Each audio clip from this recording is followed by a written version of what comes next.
Good afternoon. The House leadership will hold hearings for 3 times a week to tackle a resolution seeking to amend certain economic provisions of the Constitution and wrap up deliberations as swiftly as possible.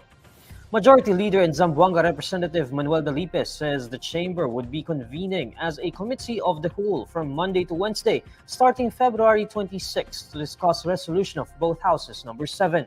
Dalipe adds that he's confident that House leaders will be able to act on the measure given the schedule of 3 hearings per week. Meanwhile, Marikina Representative Stella Kimbo stresses that the House is not trying to railroad the resolution, but rather she says that this would just be a repeat performance since there were already hearings done in the past. Resource speakers from various business chambers, economists, and members of the academe will be invited in the said hearings.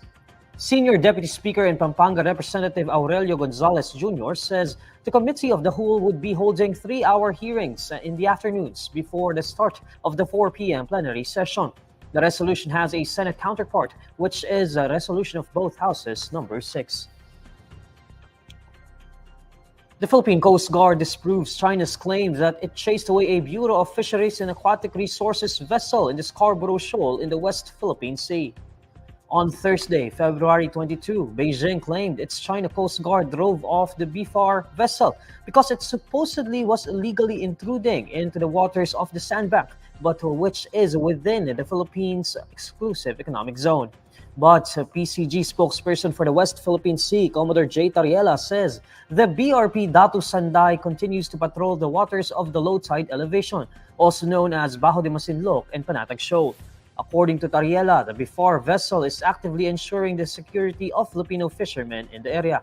Over the weekend, BFAR reported that Filipino fishers approached them, claiming that Chinese fishermen were using cyanide to intentionally destroy Bajo de Masinloc and prevent Filipino fishing boats from fishing in the area. The Department of Justice says it would support the gathering of evidence and building of a strong legal case against Chinese fishermen allegedly using cyanide in Bajo de Masinloc.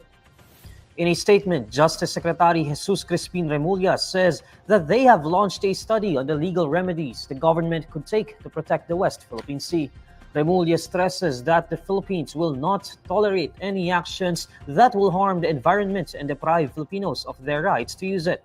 Aside from seeking help from Filipino maritime scientists, DOJ has also sought the advice of international law experts to study legal strategies.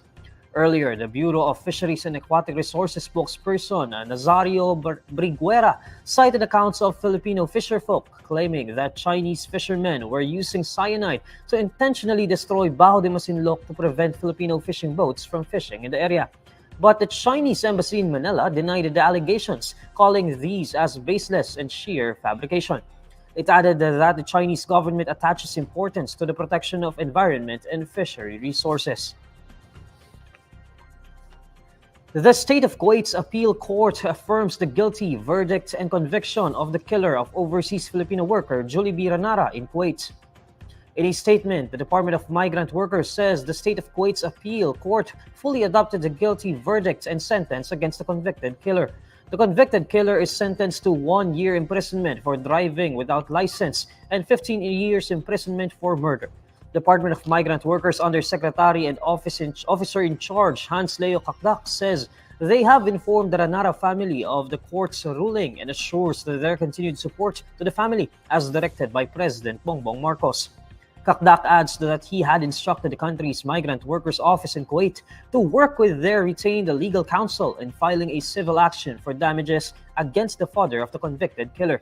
On January 2023, the body of Ranara, a household service worker, was burned and buried in the desert. The autopsy report also showed that she was pregnant.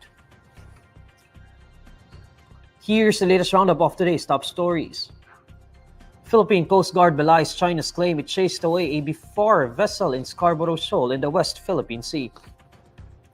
Kuwait court affirms guilty verdict and conviction of killer of overseas Filipino worker Julie B. Ranara.